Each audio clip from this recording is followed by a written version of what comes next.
let's take a closer look at this one, because flat Earth theorists believe that the Earth is shaped like a disc with the North Pole in the centre and the South Pole around the edge, with NASA workers guarding the sides to prevent people from falling off.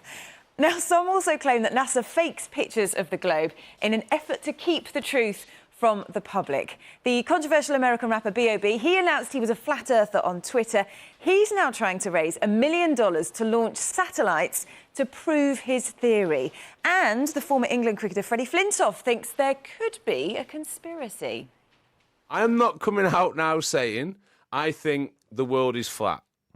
But it could be. There's evidence to suggest that the world isn't round. The pictures which you see, the horizon always appears flat, apart from NASA pictures, which some say could be doctored. He's not joking. No, he was joking. He's not joking. No, he was sort of floating one of the conspiracy theories. You float a conspiracy theory, it suggests that you don't might worry, believe in I it. agree, and I'm concerned about Freddie, but I'm assured it was tongue-in-cheek devil's advocate stuff, but other people do believe this thing. Now, we're joined by astronaut commander Terry Virts, who spent 200 days on the International Space Station. Terry, let me just ask you, is the Earth round or flat?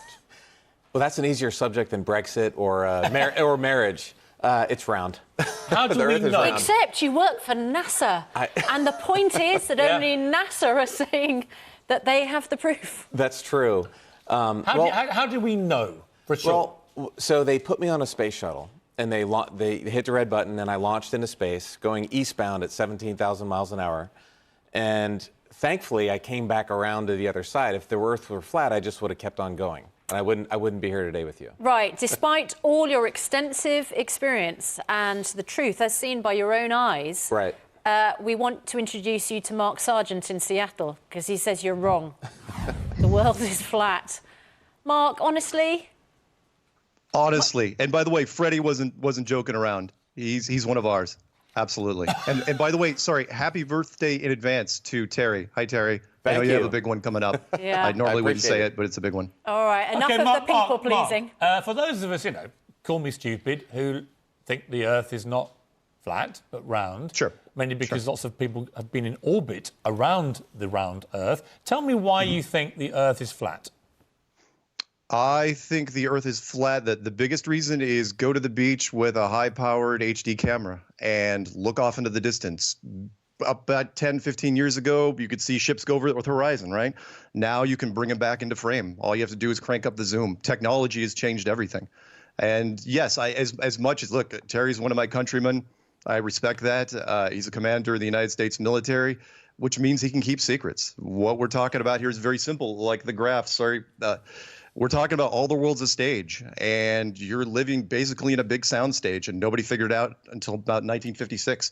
OK, Terry, you're talking complete nonsense. You're a conspiracy... Terry? No, not Terry. No, I'm talking to Terry. OK. I'm just saying what Mark's saying. He's talking complete nonsense. You're part of the NASA conspiracy. You've all been lying to us for decades. The Earth is flat. You've heard well, that? I have this new book out, View from Above. Yeah. And I would say this is a great place. There's one picture for folks in Britain. This is probably one of my favorite pictures. Show it to that camera there. Here we go. OK. Terry? So this is... that one there, yeah. There we go. This is a great picture of the UK and the Northern Lights in the background, which are amazing. And it's kind of a round Earth there. So Mark, So I got to see it. Well, but I wonder whether that's just a picture which... has been doctored. Yeah. Like I said, I was... And is that just the shield that stops us falling off the edge? Well, I'm actually going to Lights. Antarctica this weekend, so I'll look around for the guards down there that are keeping us, and Terry, safe on the Earth. When you've orbited the Earth, very few people have orbited the Earth, right? When you've done this, yes, I mean, it's round, right? It's round. I mean, Mark, when you take a tennis ball or a football and you run around it, it's round. Well, the Greeks figured that out. It's the same as the planet. Several thousand years ago. Right. So, Mark, I put it to you, you're talking utter nonsense. It's obviously utter nonsense. It's obviously insanity. In fact, I encourage anyone that's listening to the sound of my voice, don't Google flat Earth. Don't do it. I will counter his picture with this question as a simple question for him. The first blue marble shot of the Earth, you know blue marble I'm talking about, Terry, was taken in 1972 by Apollo 17. Do you know when the second one was taken? 2 summers ago, 2015. That's 43 years. That's 2 generations. Nobody took a blue marble shot of the Earth. Mark, let me put this question to you. Yeah. Let's assume for a moment you're right. Why would anybody bother to lie about whether the Earth is round or flat? Who benefits from the biggest lie in history? Why would it matter? Come on, Piers, you would break that story knowing the shock waves that would ripple throughout our civilization? Why would it matter, Mark? Why would somebody start the lie? Why would somebody wake up one day and go, you know what? We're going to pretend the Earth is actually round when it's flat. Why would anyone do that? Oh, no, I got you there. What we're talking about is much bigger than that. I'm talking about if this place was built, that means it was built by someone, which means you're not alone, which means whoever the things were that built this place probably were the ones that introduced the globe model to begin with. Right, OK. So, Terry, apparently there were a bunch of aliens who built planet Earth and... Pretend it's round. And they pretended it was round. Well, it's funny. Conspiracy theorists, I appreciate that people think the government is so capable and we can keep secrets and stuff like that. But, you know, the simplest secrets, you can't even get one person to stay quiet about something. So Especially these days, right? These days, it's insane. So, you know, people say we didn't land on the moon. Well, did we get 100,000 people to join the conspiracy? I mean, you know, you can't even keep one person quiet nowadays. Mark, can I ask Yeah. Mark, do you believe that men have been on the moon, Mark?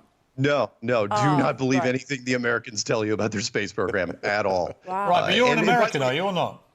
I absolutely am an American. Why should I but believe you as an American, but not any other American? I'm saying that you don't need 100,000 people to keep this thing a secret. As a matter of fact, less is more. Need-to-know basis. The only guys that need to be in on this, none of the wrench turners at NASA. All you need is the telemetry guys and those bosses. Can I ask Everybody you- else in. Can I and ask of you course, another guys like thing? Tara. Do you believe Hillary Clinton won the US presidential election? I didn't vote. Sorry, I didn't really. Do you think Elvis is still alive, Mark? No, I don't. I don't believe that Elvis is still alive. Wow. Sorry. OK, That's amazing. where you part company with the rest I of the believe in a lot conspiracy of theorists. things, but no, Elvis, no. OK, no. Terry, let's just about your book, which is a brilliant book. It's got amazing pictures. And you've had an extraordinary career, not just as an astronaut, but you clocked up 3,000 flight hours in 40 aircraft for the US military. You befriended Buzz Aldrin, one of the first men ever to go to the moon. I've met him once. Extraordinary character, amazing energy, Yes. everything else. Yeah. But what's it been like to hang out with Buzz? Yeah, Buzz and I met each other almost 20 years ago. We actually flew F-16s together in Germany. And I grew up, the reason I became an astronaut was reading about his mission to the moon. And to get to meet him later in life, we share the same manager, the lady that schedules us both. And it's just amazing to get to be friends and actually work with the childhood hero that I had. And before we let you go, what is the best and worst thing about being in space? The best thing, there's 2 best things. Okay. Floating is amazing. It's like not anything you can do on Earth for more than a couple seconds. And then the view is unbelievable. Oh. The view from above. What was the best view you've ever seen? So I have this picture of Britain. Seeing the aurora at night, seeing sunrises and sunsets never got old. It must be incredible, isn't it? Yeah, the pictures are amazing. There's a movie, I filmed an IMAX movie called Beautiful Planet. It's playing here in London right now. But despite how awesome those images are, seeing them by yourself is just not, you can't compare. Is the worst thing the conspiracy theorists? No, they're fine. What's the worst thing about being in space? The worst thing about being in space, losing stuff. I mean, like, if you don't have stuff? If you don't have a Ziploc bag or Velcro or a tether, that whatever it is will float away within your socks. Your socks. Your socks would float. So it would help Susanna because they would just disappear. They'd just be floating in space. They end up in the air conditioner vent is where you find them. Yes. Terry, it's a brilliant book. It's a great honour to have a real astronaut with us. We greatly appreciate you coming in. And Mark, you know what, mate? Each to their own. If you want to keep believing the Earth's flat, nobody went to the moon, good luck to you, my friend.